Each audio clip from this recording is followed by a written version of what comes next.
Magandang araw sa inyo mga kaibigan. Itong ating almusalita sa araw na ito. Ebanghelyo natin ay Matthew 18, 1-14. Sabi ni Jesus, "See that you do not despise any of these little ones. For I tell you, their angels in heaven continually see the face of my heavenly Father."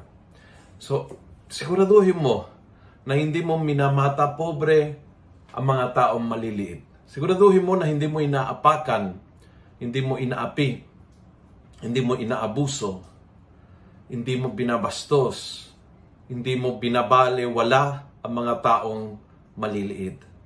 Sapagkat maliliit sa tingin mo, ang bodyguard nila ay angels.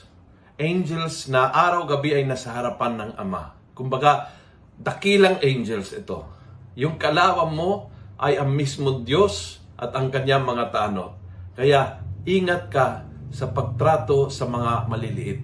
Isa sa pinaka-katangian ng isang Kristiyano, makikita hindi sa pag-worship lamang, kundi sa pagtrato sa mga taong maliliit. Maaring bata, dukha, may kapansanan, o anumang uri ng kalagayan na naglalagay sa isang kalagayan na mas mababa kaysa kalagayan mo. Halimbawa, ikaw ay boss ng company, yung mga empleyado mo are under you. But under, it doesn't mean na you are better or higher or different.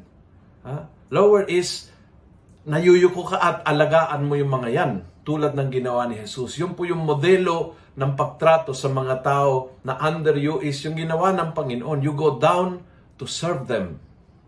Hindi yung inaapakan. Kaya ang reminder ng Panginoon ngayon, great. Ingat dahil mukhang maliit, pero ang lalaki ng mga anghel na tagatanod sa mga taong maliliit. Never apiin, apakan, maliitin, mata pobre ang mga taong aba. Kung nagustuhan mo ang video ito, pass it on. Punuin natin ng good news ang social media. Gawin natin viral araw-araw ang salita ng Diyos. God bless.